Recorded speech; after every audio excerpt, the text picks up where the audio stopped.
হয়েছে না, গত 1.5 বছর আপনারা একটু শান্তিতে আছেন। এই 1.5 বছরে আমি অল্প কিছু জিনিস আপনাদের সামনে তুলে ধরি। আজকের খবর, চট্টগ্রামে ছাত্রদল নেতার বিরুদ্ধে তরুণীর ধর্ষণ মামলা। ধর্ষণের অভিযোগ, ছাত্রদল নেতা শিশিরকে দল থেকে অব্যাহতি। ধর্ষণের অভিযোগে ছাত্রদল নেতার বিরুদ্ধে মামলা। এই যে গতকালকের ঘটনা, ধর্ষণ চেষ্টার অভিযোগ ছাত্রদল নেতা সহ 3 জনের বিরুদ্ধে মামলা। বন্ধুর হবু স্ত্রীকে ধর্ষণ, গ্রেপ্তার ছাত্রদল নেতার জামিন নামঞ্জুর। চাঁদা না পেয়ে স্বামীকে মারধর, ধর্ষণের অভিযোগ রয়েছে স্থানীয় শ্রমিক দল ও ছাত্রদল নেতার বিরুদ্ধে। ইন্ডিপেন্ডেন্ট টিভির 29 এপ্রিল 2025, বন্ধুকে ছাত্রলীগ সাজিয়ে পুলিশে দিয়ে তার প্রেমিকাকে ধর্ষণ ছাত্রদল নেতার। অপহরণ ও ধর্ষণের অভিযোগে ছাত্রদল নেতা বহিষ্কার। দলে গেলে আরও 10 মিনিট লাগবে, আর পড়লাম না।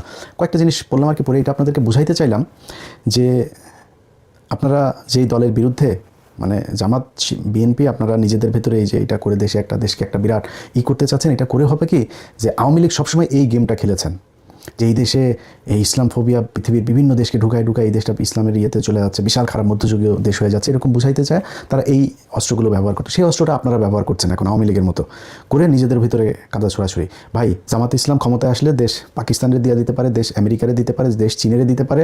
সেটা দেশ যখন আসবে ক্ষমতায় তখন দেখা যাবে শিবিরে কোনো ছেলে ধর্ষণ করবে না কোনো নারীরে। তার ইসলামী ছাত্রী সংস্থার কোনো নারীরে শিবিরে ছেলে যায় ধর্ষণ করবে, আরেকজনের বউরে চাঁদা দেয় দেখে তারপরে যায় ধর্ষণ করবে।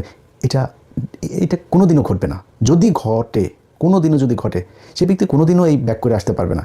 কিন্তু আপনাদের দলে এরকম ধরা খাওয়ার পরে আবার ফের আপনারা দলে নিয়ে এসেছেন, এই ইতিহাস বাংলাদেশে বহুবার হয়েছে।